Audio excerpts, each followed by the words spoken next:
Hello everyone and welcome to True Scary Stories. Before we start, if you haven't subscribed, subscribe to our channel and support us. Mary was born in a black and white room, and scientists didn't let her see colors until she turned 18. She saw something we didn't. Mary's room, also known as the knowledge argument, is a philosophical concept concerning a hypothetical woman named Mary, who has never seen color. She has only ever existed in a black and white room. Mary studies the world through books and a monochromatic television screen. She reads about colors, but she does not experience them visually. Can the universe be fully understood in purely physical terms? The answer differs, depending on whether one believes that we know fundamental truths about reality a priori, without experience, or a posteriori, with experience. In other words, will Mary learn anything about color when she leaves the black and white room? It was a thought experiment. Nobody was supposed to actually do it. However, in 2007, a group of researchers sought to answer that question, and the experiment they conducted would have been condemned by boards of ethics across the globe. But these were not ethical scientists, and this was no ethical organization. I would have decried its actions back then. This wasn't why I joined the agency. But I was afraid. After all, they were willing to put an innocent baby in a colorless prison cell, doomed to grow up in near solitary confinement, save for a nurse dubbed Nanny. What would they have done to a whistleblower? I don't know how they found the baby, and I don't want to know. Whether a parent willingly gave her up, or one of the scientists intentionally bred her for the experiment, the result remains the same: a baby named Mary. In honor of the philosophical concept which inspired the horrifying experiment, was placed in a white, windowless, foam-padded cell. She was blindfolded whenever her nurse entered the room to provide food. Formula and fresh clothes, always the same black onesie, with coverings like mittens and socks to cover her hands and feet. She was also made to wear a facial covering, akin to a balaclava, which covered her face. There was no mouth slit to avoid her seeing the color of her lips, and she wore black contacts in her eyes. Equally, Nanny wore the exact same attire every time she entered the room. To put it simply, Mary's daily outfit was horrid, barely any more humane than a straitjacket and a bag over the head. There was no room for error. Mary was watched by at least one person at all hours of day and night. Should she get curious and try to sneak a peek at the color of her skin or eyes, she would receive 100 volts in the collar attached to her neck. But more terrifyingly than that was the simple fact that Mary was well-trained. So well-trained that she never, in her 18 years of imprisonment, even attempted to take a peek at her skin. She was such a willing prisoner, having never known anything else, that I think she would have stayed in her room, even if the door had been standing ajar.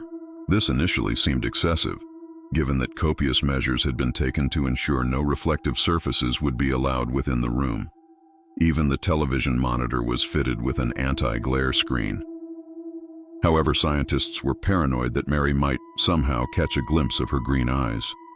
Even seeing her pale peach-colored skin would have dirtied the results of the experiment. Black and white. Those were the only shades that Mary was permitted see. And when Mary started walking and talking, Nanny stopped entering the room entirely. Fresh food and clothes were delivered through a horizontal slit in the steel door, and Mary was always instructed to wear a blindfold before changing or using the bathroom, which comprised of a white porcelain toilet and a black showerhead fixed to the foam wall. Revoltingly, both were exposed in that titchy room of hers. Her entire world was a box, stretching a mere 4 meters across all 3 dimensions. I wanted to save her numerous times over the years, wanted to leave that horrid place behind. But I'm a coward. Besides, we wouldn't have got far. There is no running from these people. And the agency isn't even the greatest horror of this story. On Mary's 18th birthday, Dr. Robson delivered a thrilling message over the speaker. "Happy birthday, Mary," he said in a monotone lacking empathy. "Thank you," the girl meekly responded. "Will there be chocolate cake this year? I wasn't fond of the lemon last year, you see." "Today we'll be celebrating in a different way, Mary," Robson replied. "Do you know your age?" "I'm 18, she croaked. "Does that mean—" "Yes, Mary," Dr. Robson said. "Today you leave the room." "I'll see color?" she asked rather innocently.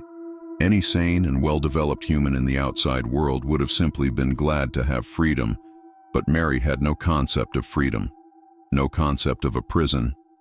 She had no understanding that this childhood had been abnormal. Worse than abnormal. Inhuman.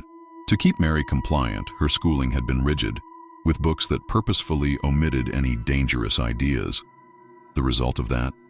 A girl relishing at the opportunity to not escape from her prison, but to simply see color. "Yes, Mary, you will see color. Nanny is already on her way to fetch you," Dr. Robson said. We watched live footage, filmed on a closed-circuit camera from our operational room.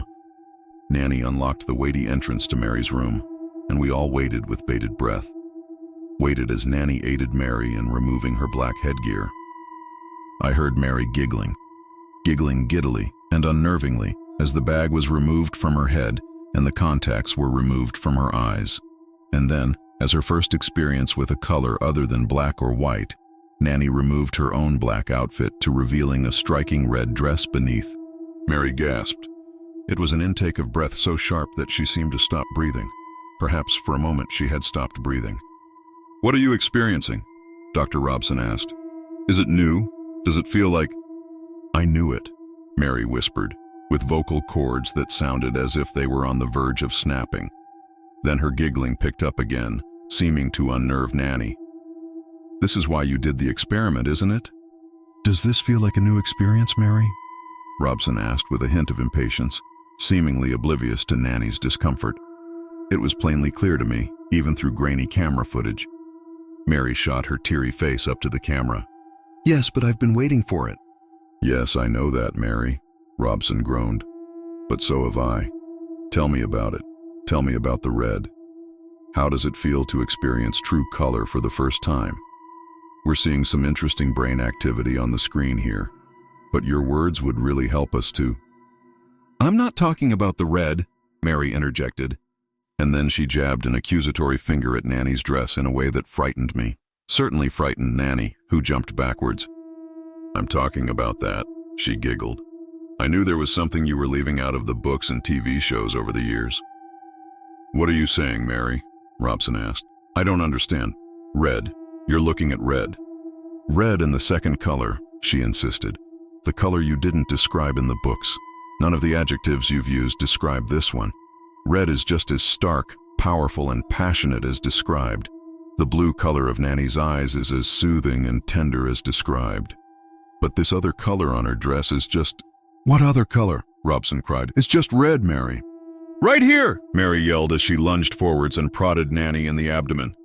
The woman in the red dress jumped backwards, clutching her stomach, and then Mary's eyes went wide. "Oh," she whimpered. "What, Mary?" Robson asked. "Please tell us what you're seeing." "What I saw," she whispered, moving her finger up to Nanny's face.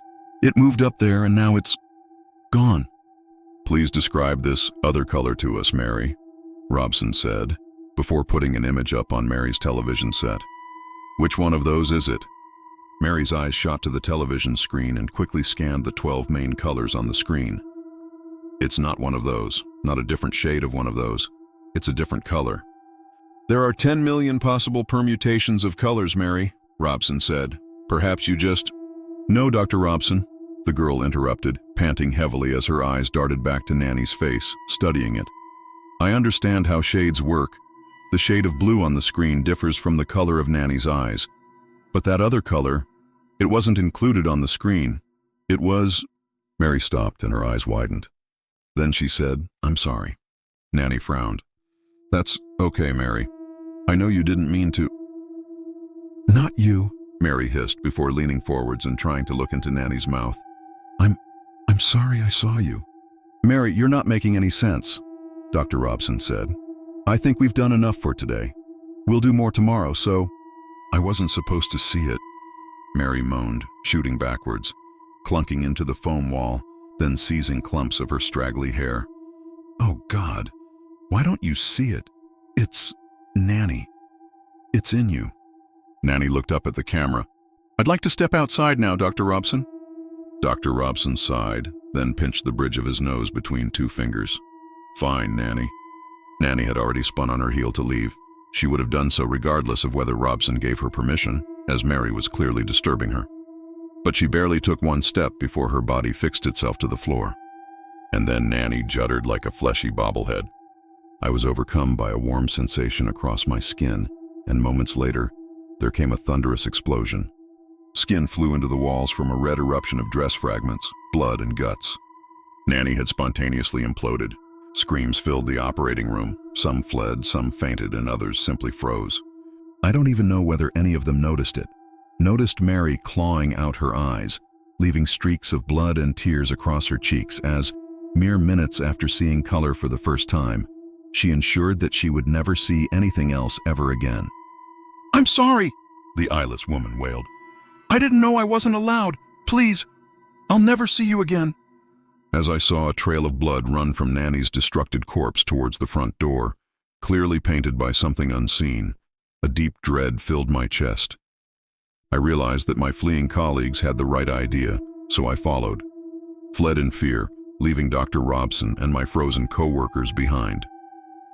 I don't remember leaving the building, getting in my car and going home, but I must have done those things. Otherwise, I wouldn't be here, wouldn't be posting this for all of you. It's been 4 hours. 4 hours since Mary saw color for the first time. Saw a color that none of us saw. What was it? Why could only Mary see it?